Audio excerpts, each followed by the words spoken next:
Assalamualaikum warahmatullahi wabarakatuh. Selamat pagi mahasiswa sekalian. Semoga kalian selalu dalam lindungan Allah Subhanahu wa taala dan diberikan semangat dalam menuntut ilmu. Pada kesempatan kali ini kita akan membahas salah satu sumber utama ajaran Islam setelah Al-Qur'an, yaitu sunnah atau hadis. Sunnah atau hadis adalah sumber ajaran Islam yang mencakup perkataan, perbuatan, dan ketetapan Rasulullah SAW. Sunnah berfungsi sebagai panduan hidup, melengkapi Al-Quran dan menjadi rujukan hukum Islam. Penting untuk memahami kedudukan sunnah dalam kehidupan sehari-hari dan mengenal kitab-kitab mu'tamad yang menjadi rujukan utama. Sunnah dalam bahasa berarti pekerjaan, tradisi, kebiasaan, atau ketentuan.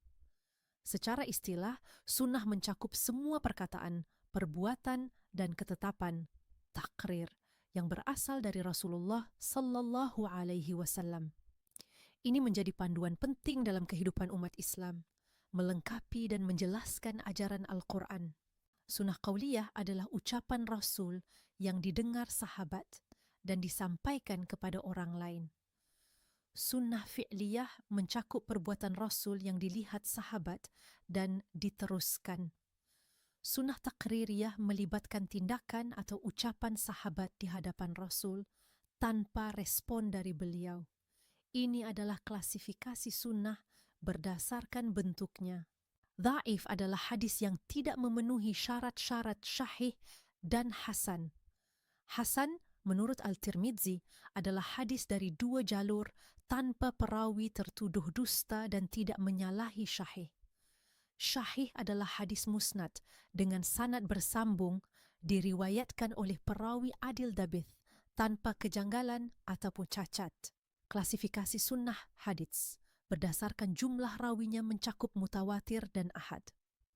Mutawatir adalah hadis yang diriwayatkan oleh banyak orang di setiap generasi tanpa putus, sehingga mustahil berbohong.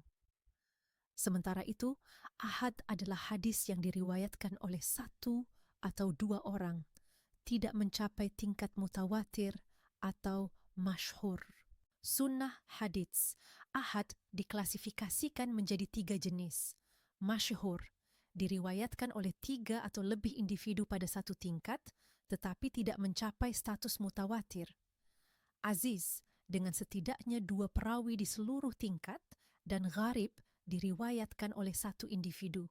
Pada masa awal, penulisan hadits menghadapi tantangan. Orang Quraisy melarang penulisan karena khawatir Rasulullah berbicara dalam berbagai keadaan. Namun, Rasulullah menegaskan pentingnya menulis hadits, menyatakan bahwa semua yang diucapkannya adalah kebenaran. Ini menunjukkan pentingnya dokumentasi hadits sebagai sumber ajaran Islam. Sunnah atau hadis berfungsi sebagai sumber kedua setelah Al-Quran. Al-Quran bersifat mutlak dan autentik, sementara sunnah bersifat zanni dan memiliki kerelatifan dalam redaksi atau periwayat. Tidak semua hadis wajib diamalkan, berbeda dengan Al-Quran yang semua ayatnya wajib diamalkan. Kitab-kitab hadis mu'tamad seperti Sahih Al-Bukhari, Sahih Muslim, dan Sunan Abu Dawud adalah sumber penting dalam memahami sunnah. Karya-karya ini, termasuk Sunan Al-Tirmidzi dan Musnad Ahmad, menyajikan hadis-hadis yang diakui keabsahannya. Kitab-kitab ini membantu kita memahami dan mengamalkan ajaran Nabi Muhammad sallallahu alaihi wasallam dalam kehidupan sehari-hari. Sunnah atau hadis adalah panduan hidup yang esensial, membantu memahami ayat-ayat Al-Quran dan menjalani kehidupan sesuai contoh Nabi sallallahu alaihi wasallam. Hadis syahih li ghairihi menegaskan pentingnya berpegang pada kitab Allah dan sunnah Rasulnya untuk tidak tersesat, sebagaimana disahkan oleh Syekh Salim Al-Hilali.